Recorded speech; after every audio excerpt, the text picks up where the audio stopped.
So recently the game Lost Records Blue and Rage came out, and it seemed as if it wasn't going to do that well, but it seems to have turned around. From what I'm seeing on Steam, it has a very positive review score. But while I was on Twitter, I was scrolling, I saw this post by Pirate Nation where somebody on LinkedIn was talking about how it's a consumer's responsibility to buy a game if they like what they're doing. I'm gonna read this first part of the post. On consumer responsibility, the penny still hasn't dropped for many consumers. I was browsing reactions to the Lost Record reviews this morning and couldn't believe what I was reading. The reviews aren't that great.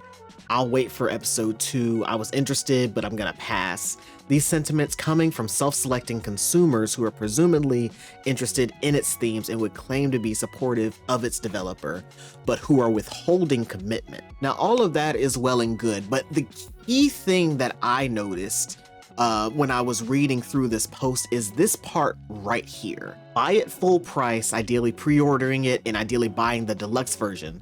Play it and get other people to buy and play it. Anything else pales in significance to those 3 things. You have to support what you want to see. Now, I know that the person that made this post was speaking with the intention of saying that people should be buying this game, it's good or whatever. But I think what they don't really realize is that they've also given credence to the opposite side of the fence with people who don't really want to see these games and who don't like them. Now, for me personally, I couldn't care less. It's not a game that I would play. I don't really like the mainly story, Life is Strange type of thing, like narrative game like that. I prefer like an action narrative. So the like movie game type of thing that Life is Strange is kind of like, it's just not really for me. But anyway, I digress. What this person needs to, and people like this need to understand, is that while there are people that are going to buy the game that like this that they like, there are also a lot of people who are not going to buy the game because of the themes that are in it, and both that and the play style of it being this narrative kind of game. I think a lot of the people that have this mentality think that they're part of a larger group than they actually are.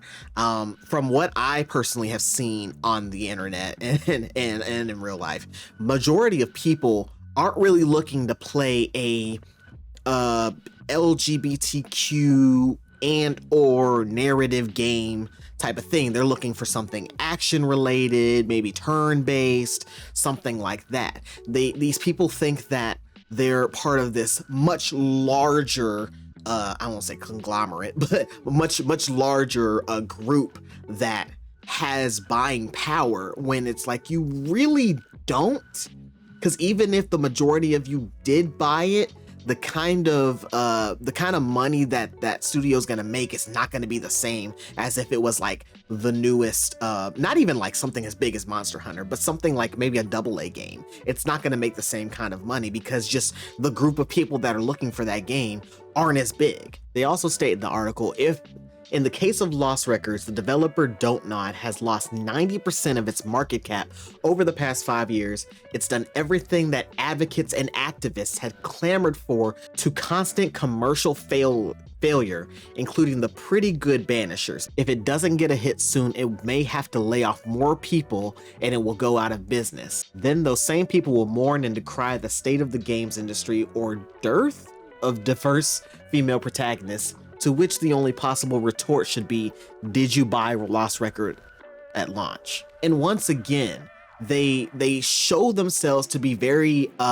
misinformed or not truly understanding what the majority of the gaming audience is looking for. Like right here, it's saying, where they said that they did everything that advocates and activists have clamored for during that period. What you need to understand is the advocates and activists are not going to buy your game. They're looking for brownie points and hand claps on Twitter. They just want to seem important or just get out some kind of thing to get their likes and clicks and whatever. But they're not actually going to buy your game. Take a lesson from take Star Wars. They're trying to appeal to a modern audience, and Star Wars has done nothing but lose money. It's freaking Star Wars. These companies have got to stop listening to these activists and just make cool, good games. And now, but when I say cool, cool does not mean it has to be an action game or something like that. You can make a cool game that's not an action-y type of game. It could be a turn-based or something like that, something dialogue heavy.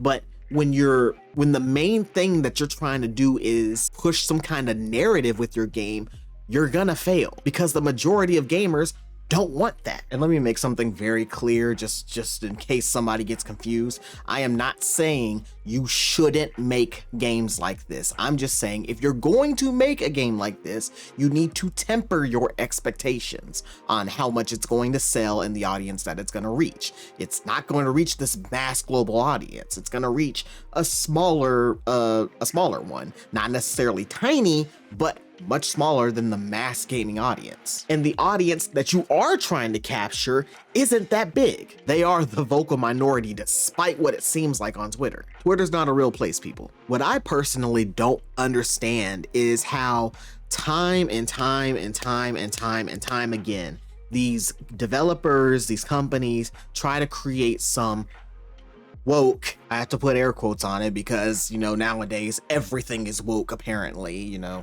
you got one side of the audience that everything is misogynistic, and then you got the other side of the gaming audience where it's like everything is woke, and then you got people in the middle. Now, despite me saying all of that, it is unfortunate for people who do like these type of games and are looking for something in the vein of an LGBTQ type of wavelength, I guess. It does suck for them because they're going to continue to lose these games. They're not really gonna be fed per se, and to an extent, my heart goes out to them.